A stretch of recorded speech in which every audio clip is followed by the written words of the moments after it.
Wake up call number 2 is about the American dream, the great time in America when most people had jobs and people could afford houses and cars, and it was a good time. It was after the war. Back in the 30s, there was a Great Depression. In the 40s, World War II. But in the 50s, different story. America came alive. Little white picket fence. Brand new car. School, education was there. Jobs. Healthcare. Things were really looking up. Things were good. It was the American dream. It was the golden age. There were problems, obviously, and there were people that didn't have these things. But in general, the country was well and getting better. That was in the 50s. Today, not so much. Today, we don't really think about picket fences anymore, of course, and having that brand new car in the driveway. We're mainly concerned now with poverty, disease, hunger, housing, lousy schools, crooked politicians. A lot of things that are not good at all. But that's America today.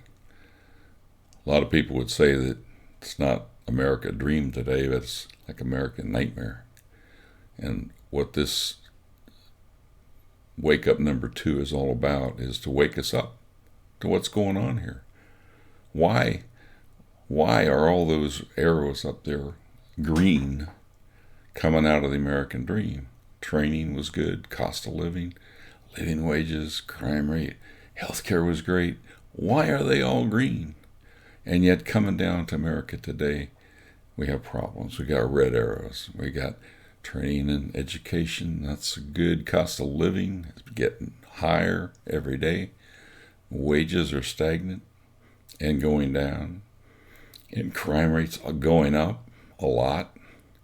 And healthcare is pretty unaffordable, unfortunately. And what happened between those two places? What happened between the 50s and the 2021? Well, a lot of things. Vietnam, Watergate, 9/11,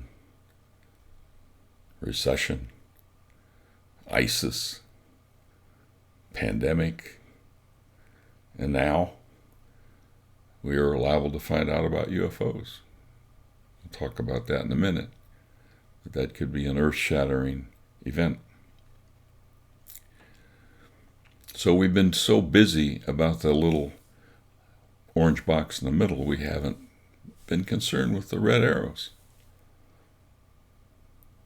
We were given green arrows, but we didn't keep them up.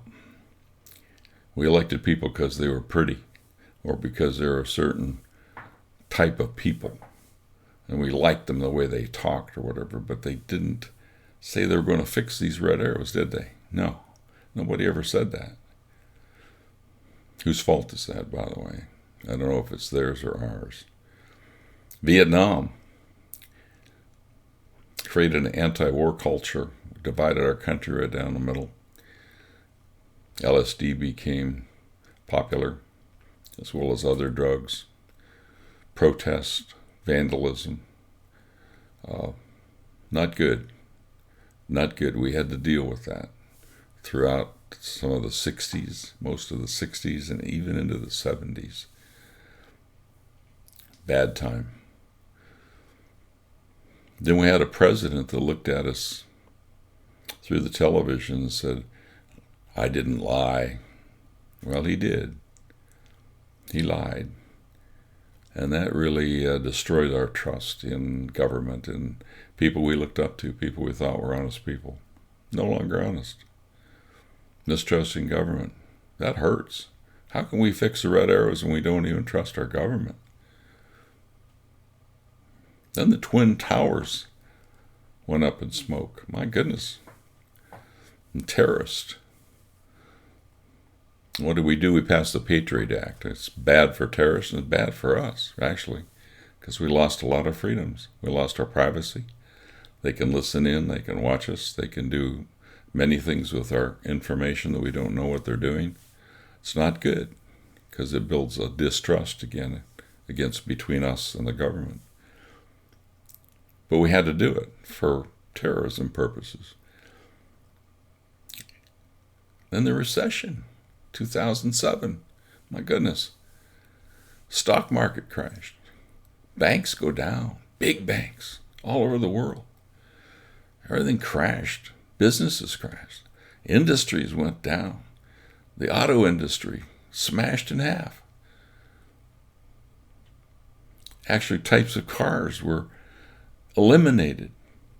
Cars that we used to own and used to like are gone. Everything's changed.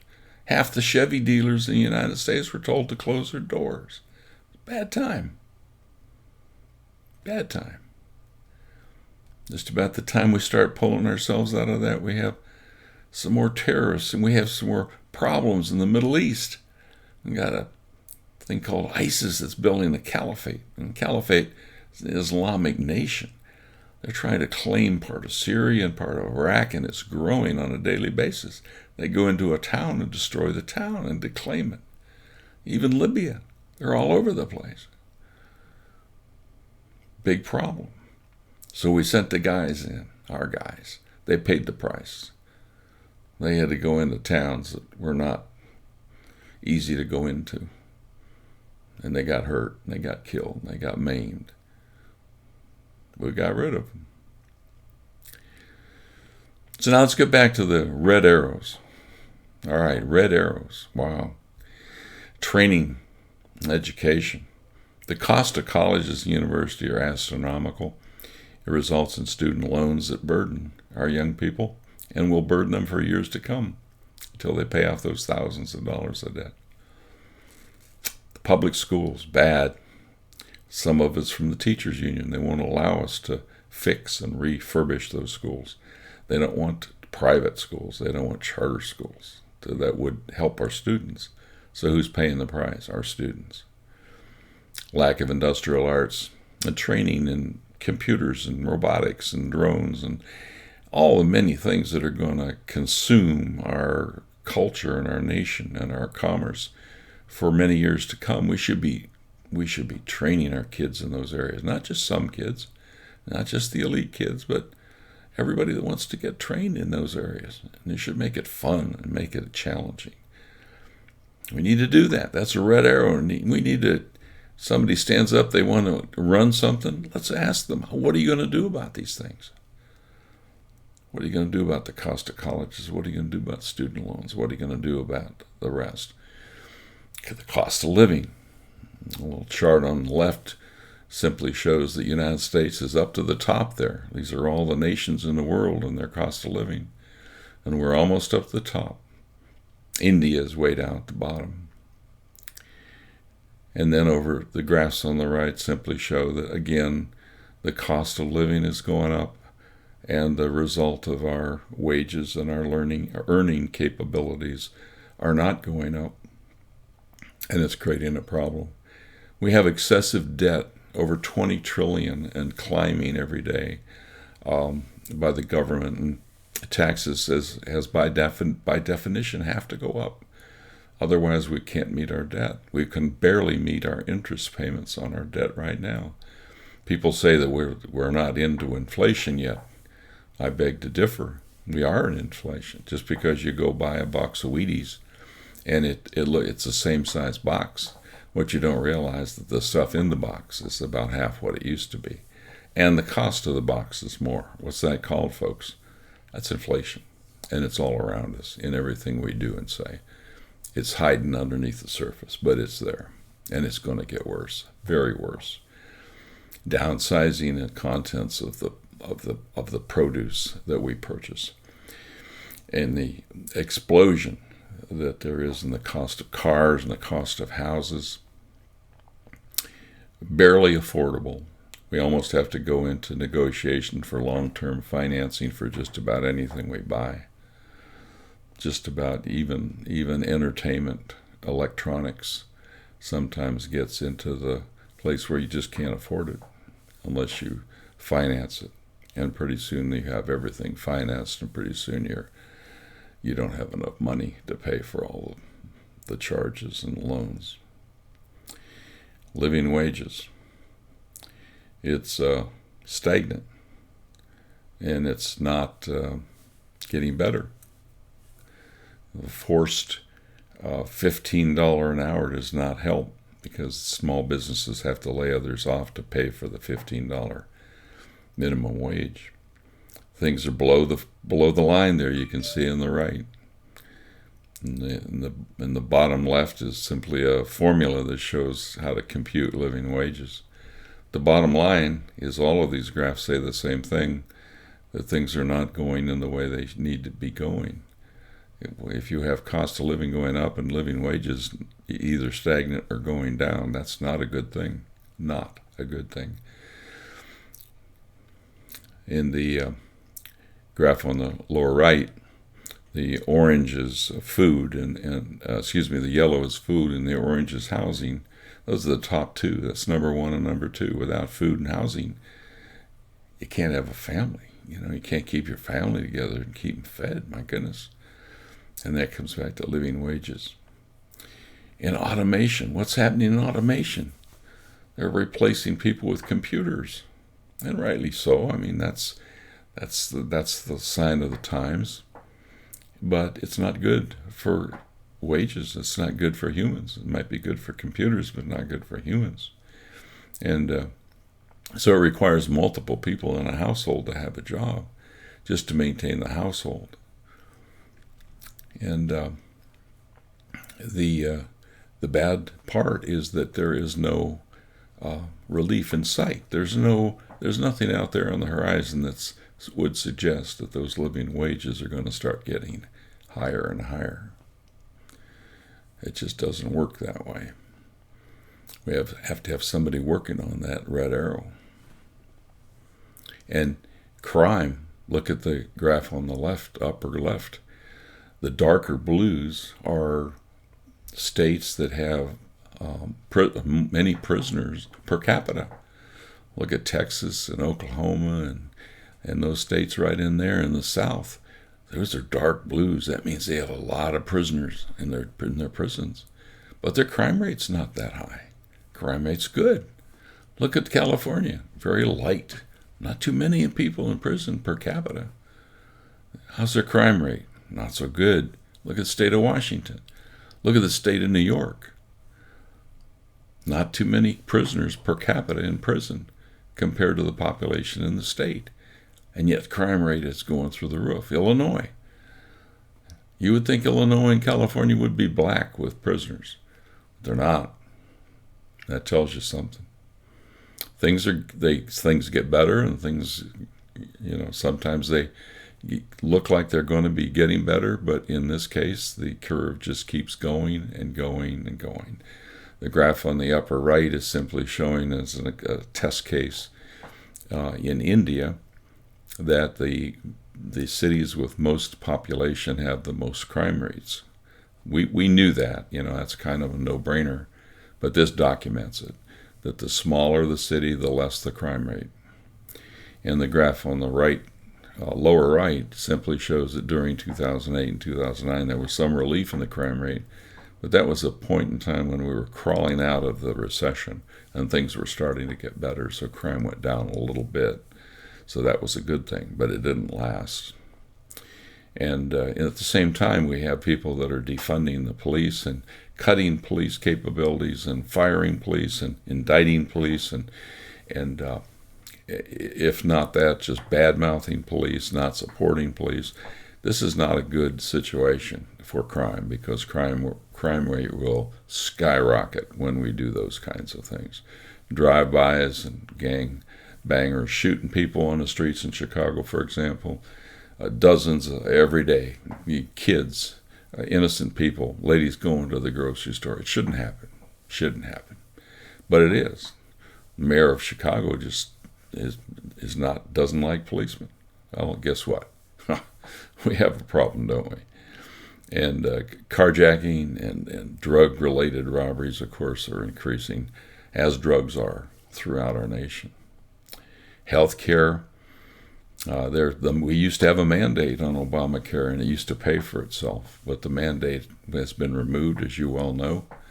And so now we're left with Obamacare without really being funded, so it has to get money from somewhere. So one of the places it gets money is from you. It increases the cost of health care. That's not good. It's supposed to be affordable. And so you have excessive coverage, cost for that coverage.